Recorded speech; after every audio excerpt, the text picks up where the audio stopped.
Foi Maomé, Maomé que falou para rezar virado para Meca? Então, o profeta Muhammad, só para... Você pediu para eu...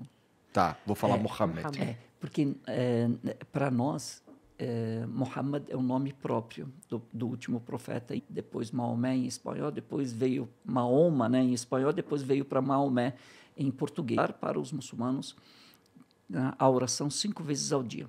A oração ela já existia, tanto que Jesus, quando entrava na capela, ele se lavava igual os muçulmanos fazem, se purificava com a água, aí receber os 10 mandamentos, também ele tirou os sapatos, a obrigatoriedade dela não existia.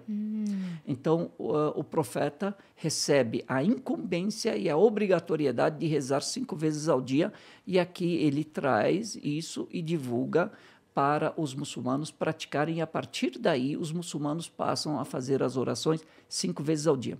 Ela pode ser feita individualmente, cada um fazer.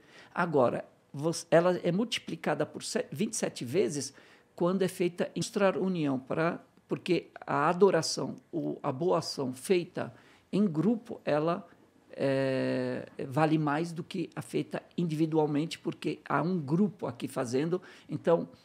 Aí você pode chamar de vibração, de energia. É um de lobby mais forte junto a Deus exatamente. ali, né? E um apoia o outro. Cria uma rede, né? Exatamente. Mas acho que é legal explicar também por que em direção à Meca.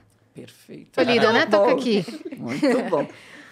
Todos nós nos direcionamos, onde quer que estejamos, nos direcionamos a Meca nós rezamos em direção à Kaaba, porque ela é nossa referência de organização. Só o pecado mais grave dentro da religião. A pessoa deixa de ser muçulmana. Então, a Kaaba, ela é só... Do brincar e chamar ele, e ele continuava imóvel, e ele não respondia nesse momento. Eu perguntei pro meu pai o que ele estava fazendo, que ele não me ouvia. Porta da sala, estavam em direção ao nascer do sol. Legal. Então, que meu avô gostava de rezar olhando pela janela, assim. Então, foi escolhida por conta disso também. Você fala, direcionadas para a Meca, em direção à Meca. Já facilita, né? Se eu não sei onde eu tô, procuro onde tem uma mesquita, exatamente. Ela tá virada.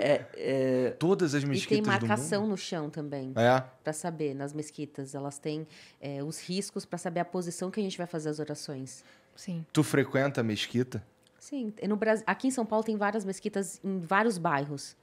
Então, por exemplo, tem São Bernardo, tem São Paulo. Aí em São Paulo, cada bairro tem uma mesquita. Tem lugares que não tem mesquita, mas tem sala de oração, que é uma salinha pequena que junta uma comunidade, e eles não têm às vezes a comunidade não é tão grande, então eles juntam numa casa ou numa sala comercial e fazem as orações. Entendi.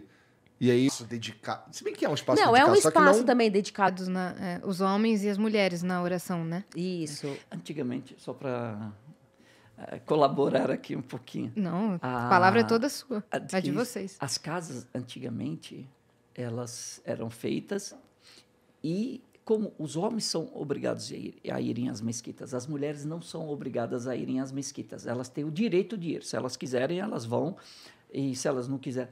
Então, elas faziam as casas e eram construídas as casas e era feito dentro da casa um local que era feito como uma sala de oração específico. Sim. Então, todas as casas tinham esse local de oração. Interessante.